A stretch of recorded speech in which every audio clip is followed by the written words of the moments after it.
কঠোর শাস্তির বিধান রেখে প্রশ্ন ফাঁস বিরোধী বিল পাশ হলো ভারতের লোকসভায়। এই ইস্যুতে পার্লামেন্টে তুমুল হট্টগোল হয়। নতুন আইন নিয়ে দেয়া বক্তৃতায় স্বরাষ্ট্রমন্ত্রী অমিত শাহকে তুলাধুনা করেন বিরোধী দলীয় নেতা রাহুল গান্ধী। তার বক্তব্যের পাল্টা প্রতিবাদ জানায় সরকারি দলের এমপিরা। এক পর্যায়ে ওয়াক আউট করে বিরোধী দল। একের পর এক সরকারি চাকরি আর ভর্তি পরীক্ষায় প্রশ্ন ফাঁসের অভিযোগে তীব্র সমালোচনার মুখে ভারতের কেন্দ্রীয় সরকার। সেই প্রেক্ষাপটে পার্লামেন্টে আনা হয়েছে প্রশ্ন ফাঁস প্রতিরোধে নতুন বিল। সরকারের দাবি, সংগঠিতভাবে প্রশ্ন ফাঁস, ডিজিটাল জালিয়াতি এবং পরীক্ষা কারচুপির বিরুদ্ধে কঠোর ব্যবস্থা নিতেই এই উদ্যোগ। তবে বিল উত্থাপনের পরই উত্তপ্ত হয়ে ওঠে লোকসভা। বিরোধী দলের সদস্যদের স্লোগান আর সরকারি দলের সদস্যদের পাল্টা জবাবে দেখা দেয় চরম হট্টগোল।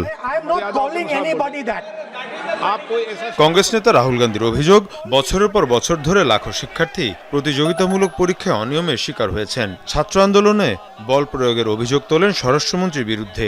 পাশাপাশি শিক্ষা ব্যবস্থা নিয়ে রাষ্ট্রীয় স্বয়ংসেবক সংঘ বা RSS এর সমালোচনাও করেন। রাহুল বলেন, ধর্মেন্দ্র প্রধান কেবল একটি প্রতীক, ছাত্রদের আসল শত্রু RSS। স্বরাষ্ট্রমন্ত্রীর এখানে এসে বসার সাহস নেই। তিনি গাড়িতে বসে ভয়ে কাঁপছেন, কারণ তার অনুমতিতেই ছাত্রদের ওপর গুলি চালানো হয়েছিল। ধর্মেন্দ্র প্রধানের পদত্যাগটা লোক দেখানো, কারণ ধর্মেন্দ্র প্রধান কখনো শিক্ষা মন্ত্রণালয় চালাননি। যে সংগঠনটি শিক্ষা মন্ত্রণালয় চালায় তার নাম RSS।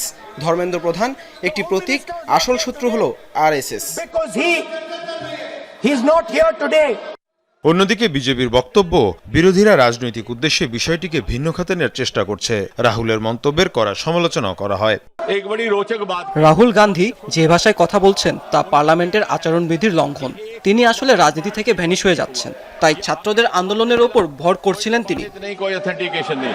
পার্লামেন্টের বিল নিয়ে উত্তপ্ত বিতর্কের মধ্যেই ভারতের লাখো চাকরি ও ভর্তি পরীক্ষার্থীর নজর এখন এই আইনের ভবিষ্যতের দিকে। প্রশ্ন একটাই, নতুন আইন কি সত্যি প্রশ্ন ফাঁস বন্ধ করতে পারবে, নাকি এটি রাজনৈতিক বিতর্কের মধ্যেই সীমাবদ্ধ থাকবে?